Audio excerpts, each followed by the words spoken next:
Well, the 1990 season, he came back wiser. The team is harmonious.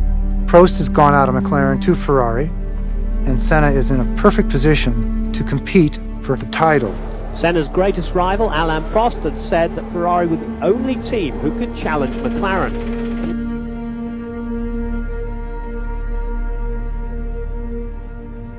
At least the quarrellers had been separated, Prost settling in with Ferrari after his departure from McLaren, with team boss Cesare Fiorio looking on like a proud parent.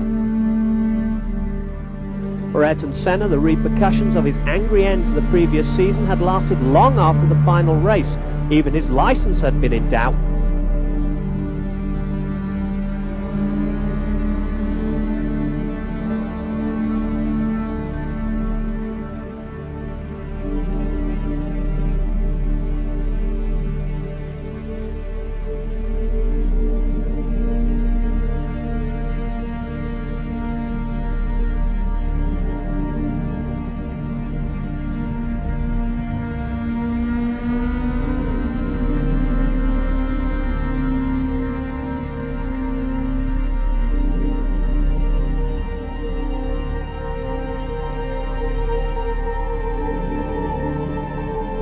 '90 is 1990, and we are here Phoenix, and we are here for racing, and that's what should take place. We will have a long season, very competitive, more than before, and I think it's going to be exciting for everybody and difficult for everybody that is looking for winning.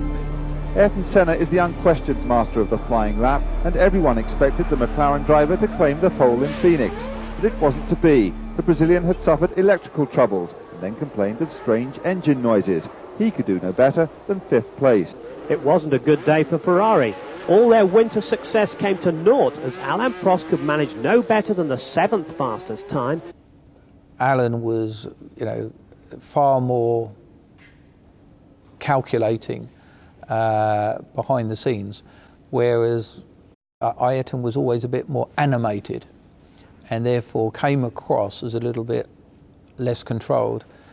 Berger made a good start despite a violent swerve into the path of Martini, but the best getaway belonged to Alesi, who screamed from 4th to 1st before the opening bend, forcing Berger into 2nd place, with Senna and De Cesaris behind. 5 laps into the race, and Alesi maintains his surprising lead in the Tyrrell, ahead of the 2 McLarens of Berger and Senna. Life in the Ferrari became a little too hot for Prost. He retired with an oil leak from 4th place and skipped out gingerly as the car began to smoke vigorously.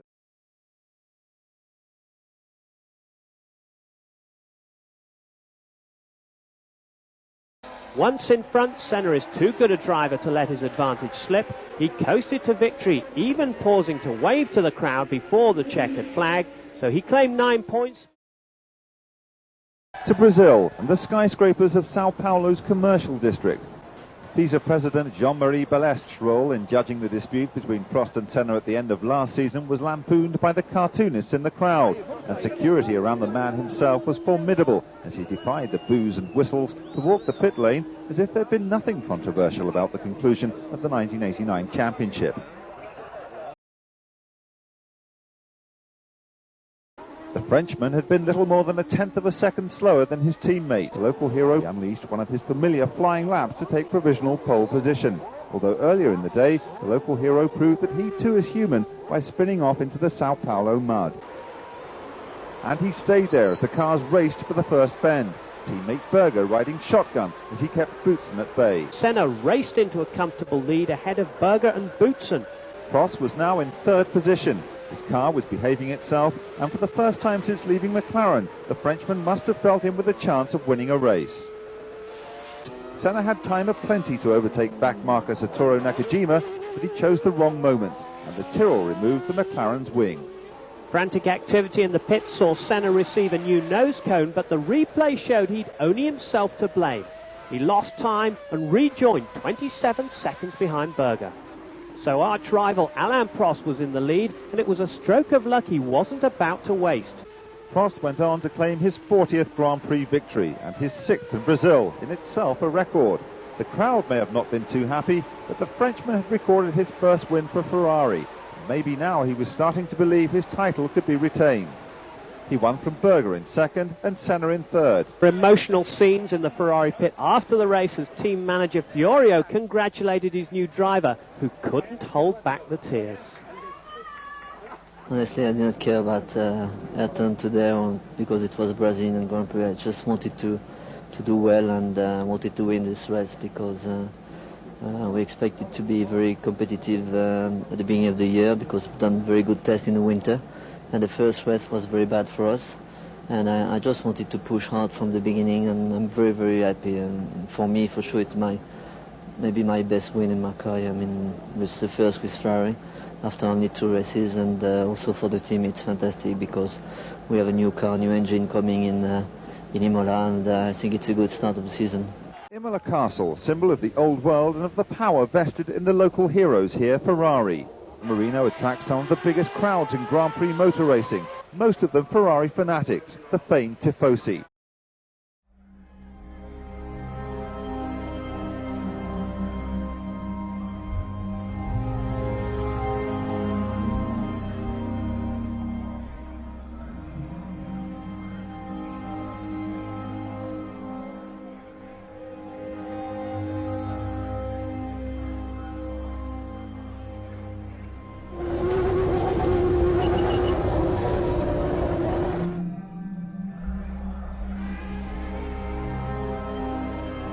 Like a quick one.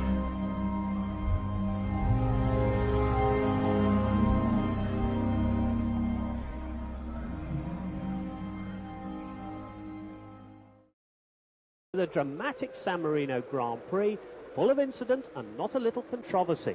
The drama came quickly as the cars hurtled into the Tamburello curve, scene of Gerhard Berger's horrifying crash the previous year.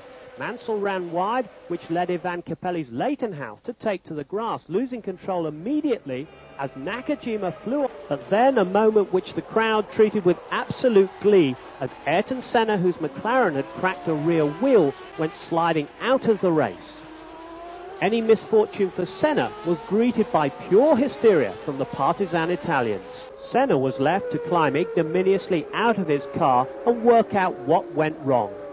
He checked his wheel to try and ascertain the cause of the damage, oblivious to the derision of the spectators chanting all manner of anti-McLaren spells. The battle for third place was proving just as exciting. It seemed anyone's race between Sandro Nannini and Alain Prost. In the end, the Italian won out.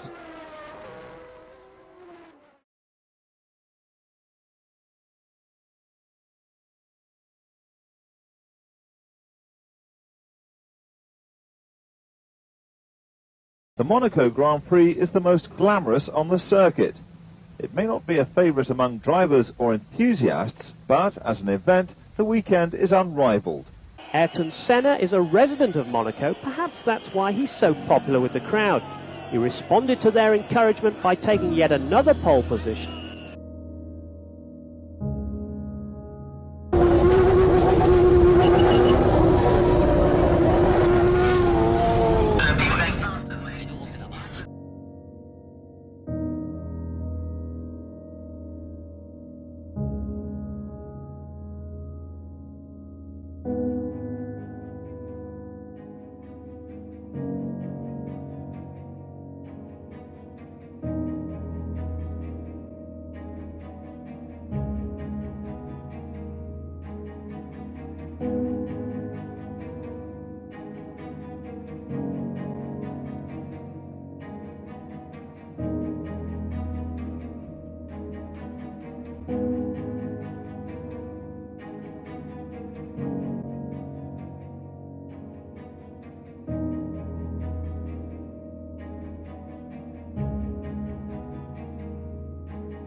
This time, Senna managed to hightail it away, with Prost hanging on to his second place. And Prost kept a tight line going into Mirabeau, keeping a lazy in third place. Gerhard Berger was fourth. Overtaking problems affect the leader too, as Senna discovered when he tried to get past backmarker Satoru Nakajima in the Tyrrell. But his difficulties were nothing to those suffered by second-placed Prost. The world champion was forced into the pits and out of the race with a faulty battery. Senna's lead suddenly looked more vulnerable. For some reason, the Brazilian appeared to be slowing despite the young pretender's chase, and it looked more than close at the end, but yet Ayrton Senna just hung on to take his third ever Monte Carlo Grand Prix win. Senna, used to Monaco protocol, took his heavy prize from Prince Rainier.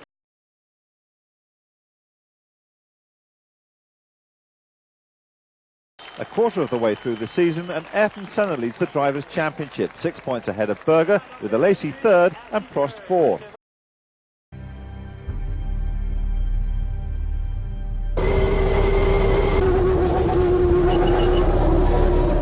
Ayrton Senna, hardly surprisingly, was the quickest man on the circuit in Friday's qualifying session. He took half a second off his pole-winning time last year.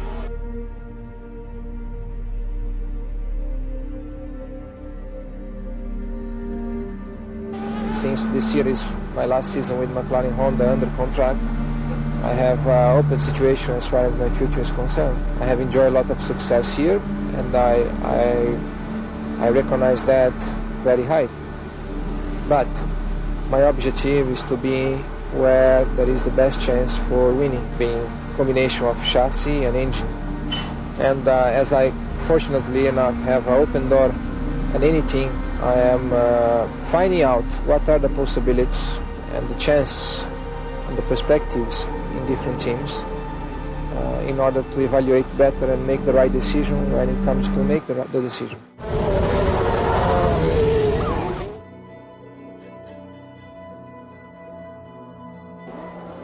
Senna's greatest rival, Alain Prost, was third fastest in the Ferrari. There were just 2 minutes of the hour left when the world champion unleashed some of the car's long-awaited potential.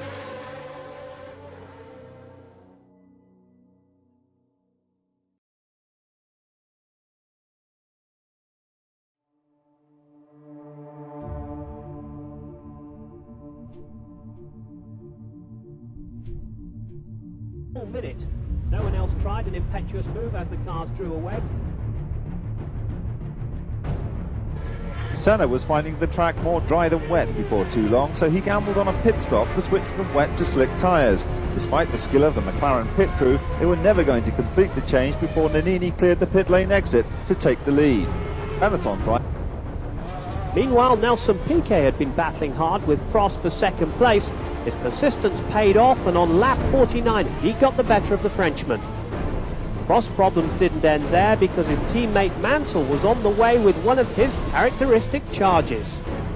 The champion's fears were realised soon afterwards as Mansell got the better of him and set off in pursuit of Piquet. But none of this affected the man in front. It had been another textbook drive from Senna, and another valuable win in his bid to regain the title he thought had been stolen from him the year before. Yeah, I think it was difficult for everybody.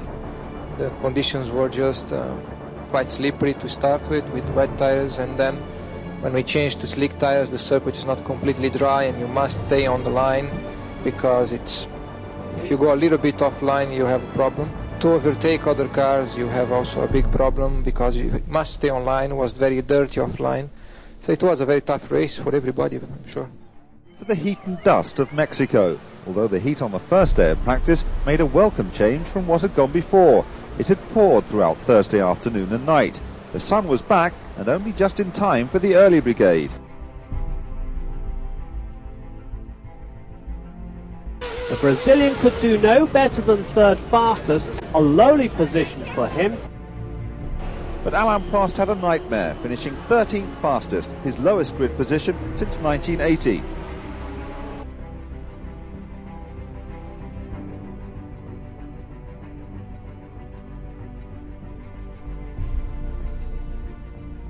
It was Senna's McLaren which chased Patrese into turn one, leaving Berger to tuck himself in behind. Senna really tried everywhere to get past, stalking Patrese all the way through the sweeping turns behind the grandstand, coming close to overtaking at least once, but denied at the last minute by a sudden change of direction from the Williams. Still, Senna was desperately close to taking the lead, this time taking the outside line, but again Patrese refused to give way. The Brazilian pulled alongside as the cars entered the finish straight, and there was nothing between them as they crossed the start line. But the McLaren's greater power could not be denied any longer, and Senna eased past the Williams before the first corner, and Berger had time to follow suit. Further behind, Prost had fought his way up through the field to challenge Derek Warwick for 9th position. The Frenchman was really going for it now. It had been an incredible performance to come from 13th position on the grid. Soon he went from 3rd to 2nd as Mansell found himself trapped by a back marker.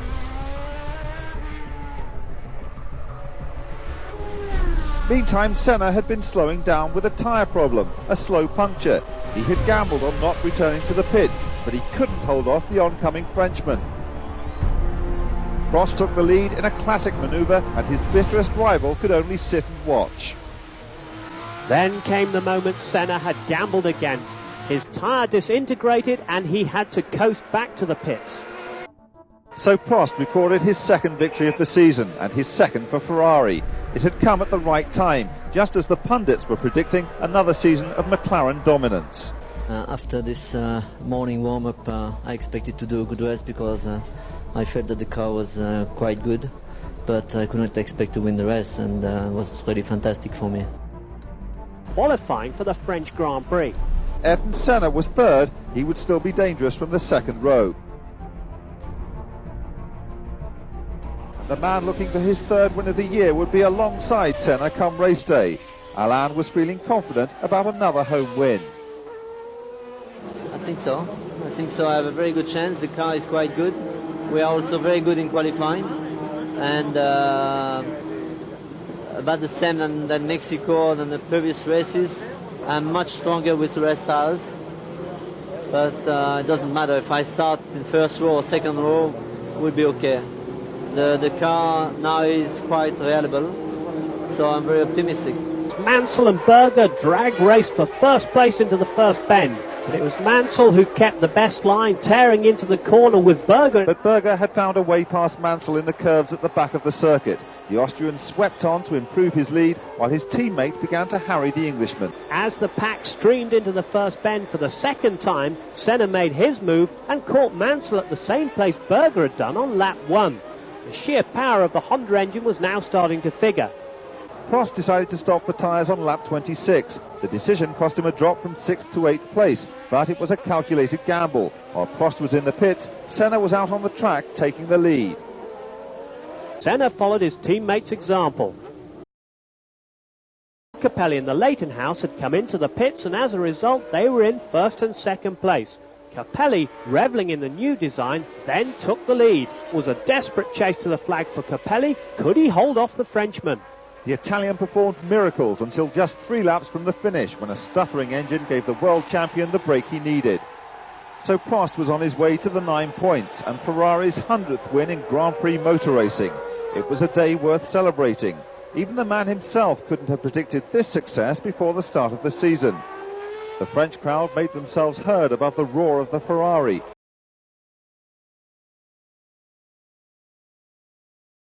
Then at the end, unfortunately, when I was in front of Prost, I had some problem with the oil lights of the engine, and so in the last 2 laps the engine started to have problems, and I'm lucky to finish second. Without that, do you think you could have stayed ahead?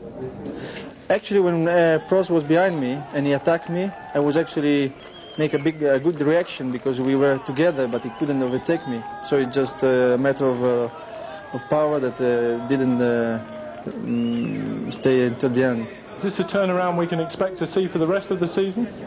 I would like, yes. I mean, after Mexico, not qualified here in second place, yes, I would like to come here again next week in Silverstone.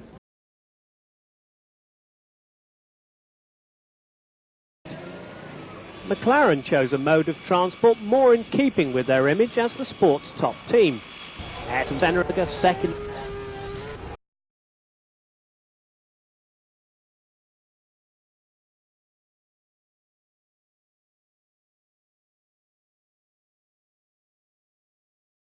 With Silver's cheer, Mansell must have been desperate to reach Copse first. Instead, he seemed to settle for trying to run Senna off the road. But the Brazilian won the first battle, leaving Mansell to follow in second, then Berger.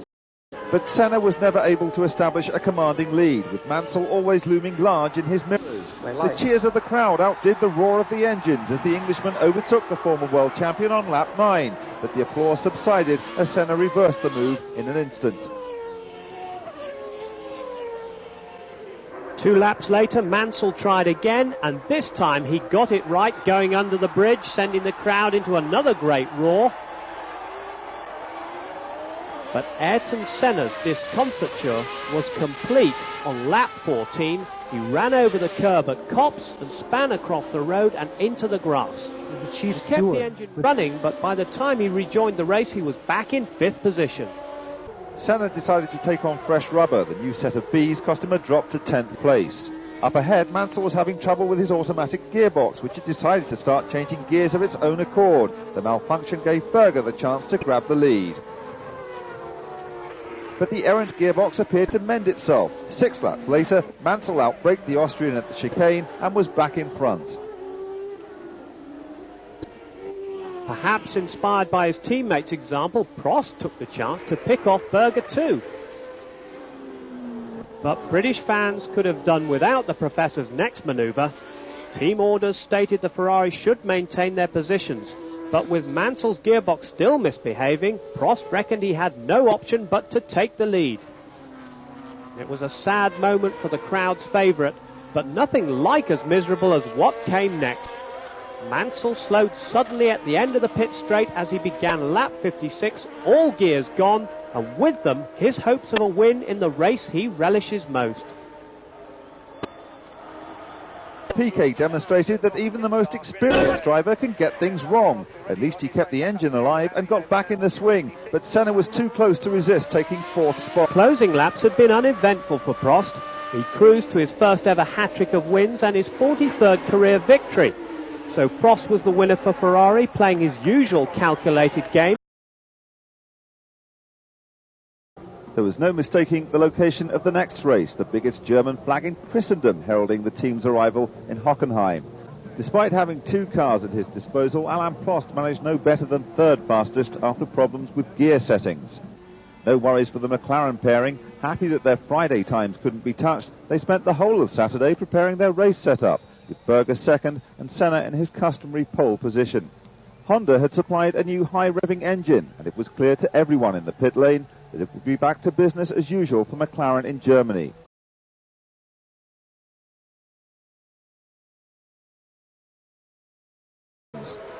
With the green light, Berger tried desperately to separate Senna from the lead going into the first corner. Up ahead, Senna led from Berger, Prost, Mansell, Patrese, Piquet, Nannini, Alesi, Capelli and Boutsen. Prost uncharacteristically went curb hopping. Prost stopped early for tyres too, but it wasn't the Ferrari pit crew's best effort and cost him a fall from 3rd to 7th place in the order. Senna was the last of the front runners to take on fresh rubber. The McLaren pit crew showed their colleagues at Ferrari the way to go, another sub-7 second stop. And when Senna rejoined the race, he was milliseconds away from keeping his lead. But Nannini's momentum was too much to cope with, and the Benetton was in front. Sensationally, after such a bad start to his German weekend, Nannini was flying, with Ford's new engine giving great top-end power on this circuit of 2 straights connected by chicanes and 2 major bends. But somehow, Alessandro kept Senna at bay, his Benetton clearly on the limit, not just on traction but tyre wear too, with Grand Prix veteran Riccardo Patrese again impressing in 3rd place.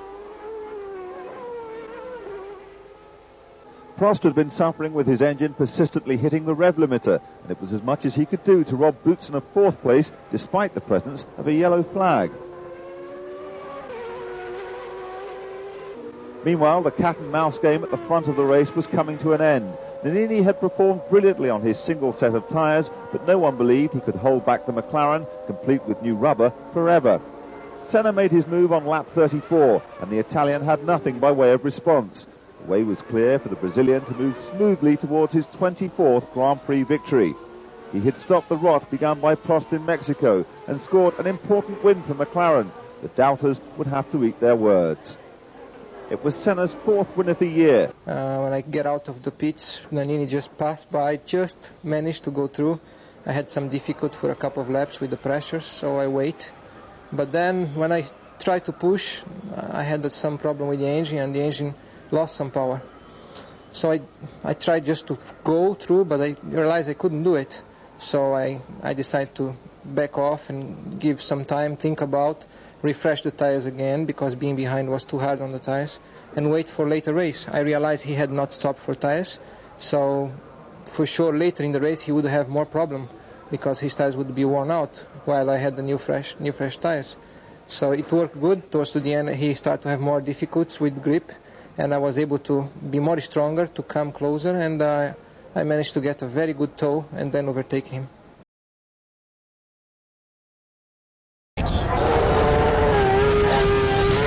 And the chassis shortcomings, Senna managed to do exactly the same thing a little later. McLaren boss Ron Dennis must have had a few words to say.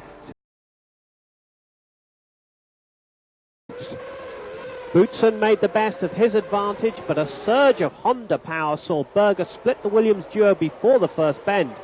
He tried to go one better, but Boutsen gave him short shrift, chopping across the apex and holding his place. But Senna had a torrid start, losing 2 places, the first as Mansell took the outside line, and the second as a lazy nip through on the inside. So Boutsen led them out to the back of the circuit, with Berger second, Patrese third, Mansell fourth, followed by a lazy Senna Nannini in the first of the Benettons. De Cesaris doing well for Dallara, then Piquet and Prost. Lazy was soon to suffer some misfortune as Senna gained revenge for his opening manoeuvre. And a lap later, disaster for the Brazilian. A stone in the wheel rim meant an unexpected pit stop, and he rejoined in 10th place after this visit to the pits. But disaster for Prost. He span out on lap 37 when his gearbox seized. But right behind him at this point was Ayrton Senna, coming back from that 10th place after the pit stop and about to make a classic manoeuvre on Mansell to go through into 4th position. Ayrton Senna on lap 55. Ayrton Senna in his McLaren on fresh rubber continued his hard charge through the field, moving up to 3rd place at Patrese's expense. Riccardo Patrese now on worn tyres and in a bit of trouble. Then came the first of 2 controversial incidents. Senna went for a gap that Nannini insisted wasn't there, and the Italian was launched out of the race. Incredibly, Senna survived to take 2nd position, but the replay shows Nannini had more than a little cause for complaint. This dangerous manoeuvre nearly landed Nannini on his head. The collision reduced the battle for the lead to a dogfight between Boutsen and Senna. It was nail-biting stuff for the Williams followers as the Brazilian hounded the leader right up to the flag. But Boutsen's skill lasted him to the line, and he claimed his first victory of the year. I'm very happy for the result. I think I was not expecting for sure to be in the top 3 here before coming to this race. I was expecting the 2 Ferraris to be very strong. And of course, in terms of championship, 2nd place for me, with the other results, the other 6 places is perfect. High in the hills of the Ardennes lies the town of Spa. Any driver wants to be in the best team, to have the best car to win. And as long the team believes that I can do the job for them, and as long is reciprocal, same feeling, there is no reason for changing. Ayrton's a very complex individual, and we have a great attention to detail in the document that constitutes the agreement, and therefore it just took a long time to get every single part right. But we're very happy with the outcome.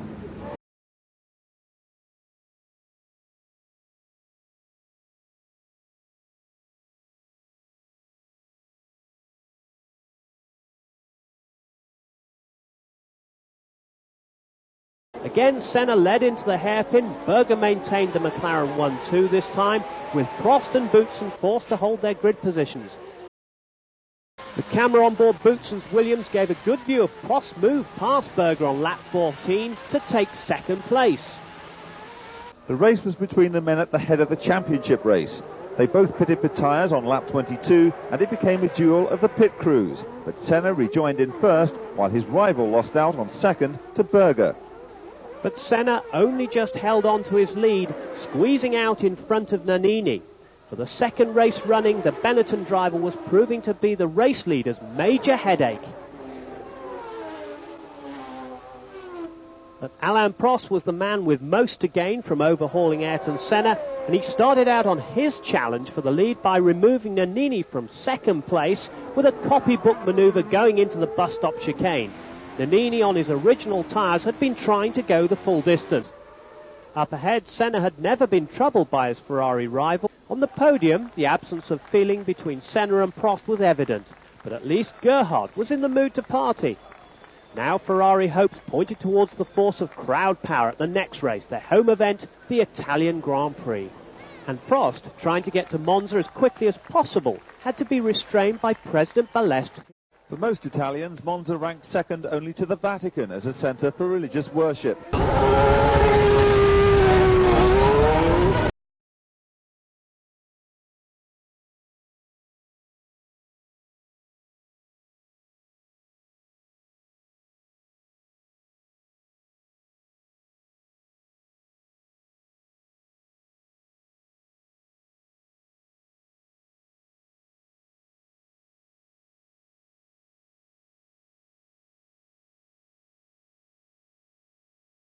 Start number 2 bore a marked similarity to the first version, with Senna rocketing into the distance, bridesmaid Berger happy to follow in his wake.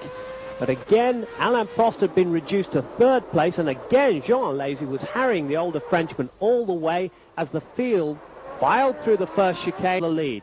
Prost saw his fears over Alesi confirmed as the younger Frenchman claimed that third position for the second time in a row. So the first lap saw Senna leading from teammate Berger, with Alesi defying the odds in third position. Now the race order had a more familiar look about it, with the two McLarens heading off the challenge of Prost Ferrari. But Berger was having no luck with his car. Persistent brake problems slowed him down and gave Prost an easy chance to take second place, much to the delight of the Tifosi. It had been a comfortable race for Senna despite the inconvenience of starting twice. He delivered a slap in the face to Ferrari fans at the race where it hurt most. Another 9 points then for Senna, Prost making do with 6 points for second place. Prost was in conciliatory mood after the podium celebrations, actually shaking hands with his bitter rival, making it up, albeit temporarily.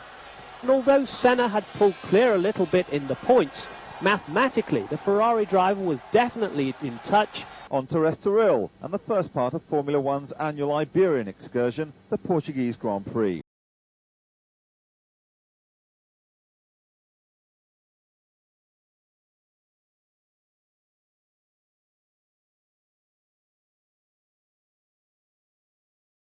Come race day, it was an all-Ferrari front row with Mansell sitting on pole position.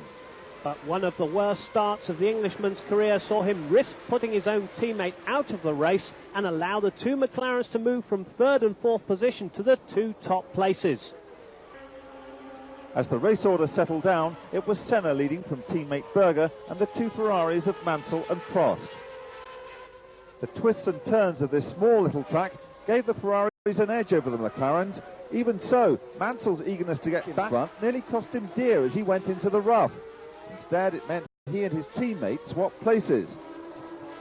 With his tyres suffering after their trip across the curb, Mansell was the first to enter the pit lane. Despite sterling work from the Maranello boys, he screamed out again, having dropped from fourth to fifth position.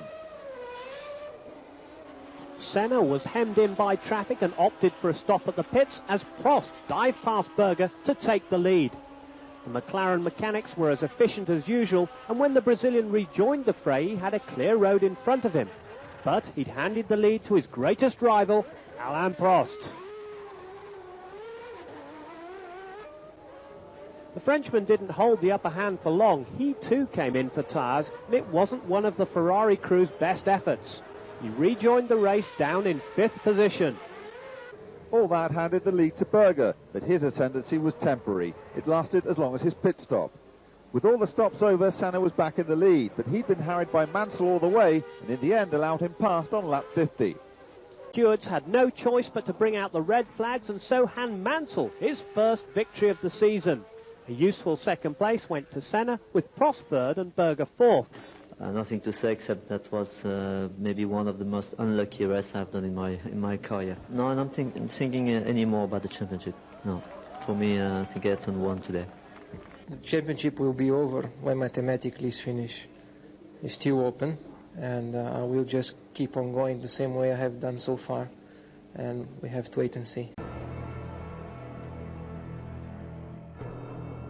Gareth is stamped on the Spanish plane like a firebrand.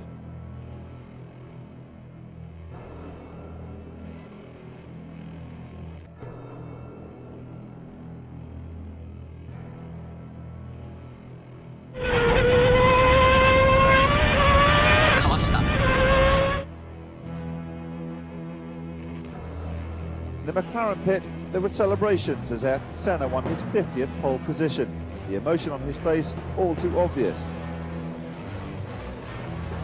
Senna made the perfect start with Prost and Mansell holding second and third places. A charging Gerhard Berger forced Jean Alesi wide as Patrese hit the Frenchman from behind. Off and out went the Tyrrell, clear view of the race ahead. Senna in front, Prost second and Berger fourth, with Nigel Mansell ahead of him. It was a tremendous scrap, but the replay... This race only lasting a couple of 100 metres. Prost knew he had to beat Senna to stand any chance of retaining his championship. He also knew his Ferrari had the better of the McLaren around the twisting Spanish circuit, and he was pushing for all he was worth. The Ferrari mechanics made a better job of the world champion stop. In fact, they were so efficient they managed to lay the way open for their man to take the lead. Prost roared out of the pit lane to rejoin the race in fourth position, but the McLaren mechanics were unable to match the boys from Maranello.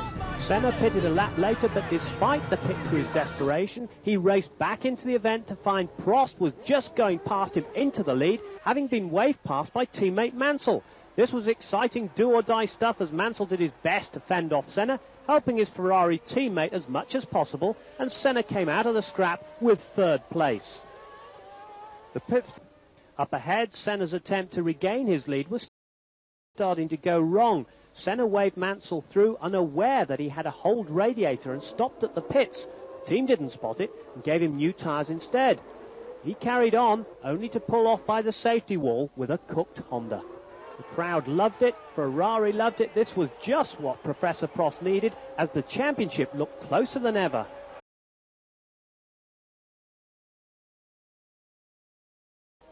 Up ahead, Prost sailed on to win as he wanted.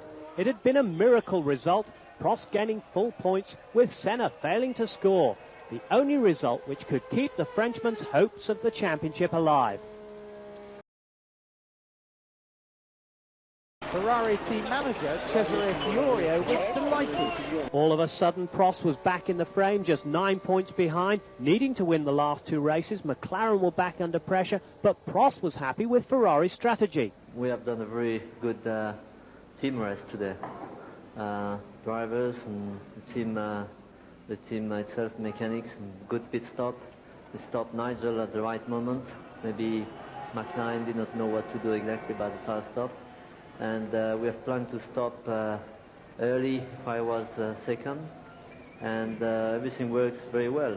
And Nigel helped me quite a lot, because when I was just behind him, he let me go. And that helped my race. Was much easier like this, and I'm very happy about today. After the problems last week, I think it's...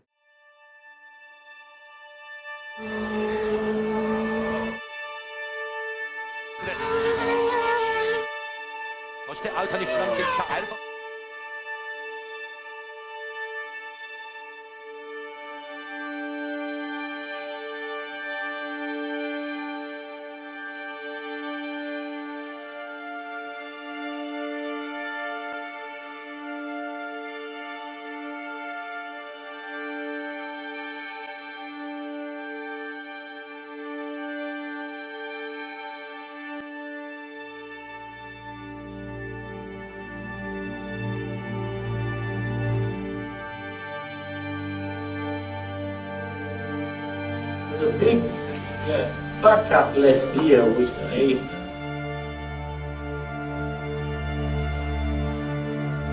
Pole position should be on the left-hand side of the grid, not on the right. Normally, if the inside was clear, to have... Pole position was his.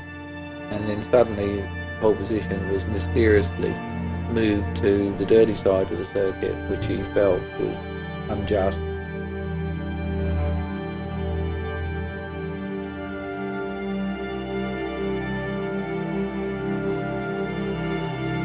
That decision influenced by McLaren. I know that, we know that. I was cut many times by the system. I told myself, today, no way. Today has to be my way. I don't care what happens, it has to be my way.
What was very clear with Ayrton when he got back is that his body language, his mannerisms showed that he was in massive conflict.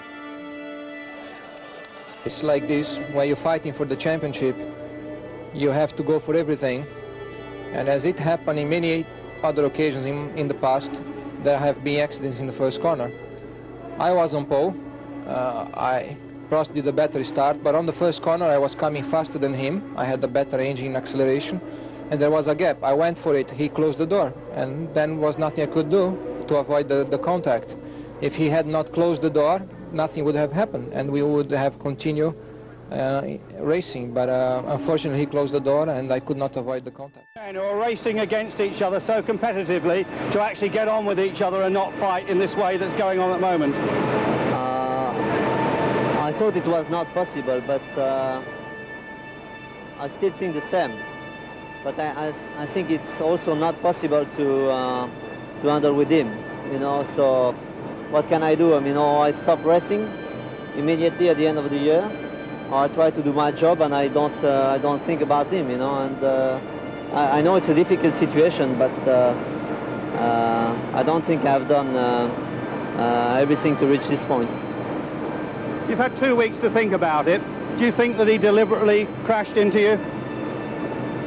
Absolutely, 100%. And I have, you know, a video here from the helicopter. I have the video from some people. I think it's very bad, you know, to try to prove the things. But I am a racing driver, a lot of experience, and I never lie. I never lie to the press. I mean, very often it was against me because I said things were a bit rude, a bit difficult to understand for a lot of people. But I never lie, and I can tell you he has done 100% deliberately. That's what I don't accept. If there were only 1% chance, I would say, okay, there is a good, but it is not even 1% because it was a corner where I'm flat, you know, in 5th gear, and the only way he could do something, he cut the corner and he hit my wing, the rear wing. So in fact, he did not hit the right wheel or the middle of the car, he hit my rear wing without touching the wheels. That means he just pushed me behind. So, and then from this time, I don't want to speak anymore about that, you know, because it's no value for me, no value for the sport, for the team, for the Formula One, and I think it's very bad. But we reach a point where it's going to be very, very difficult to work very well. That's why I said, you know, after Japan, I still feel the same. I'm thinking of retiring.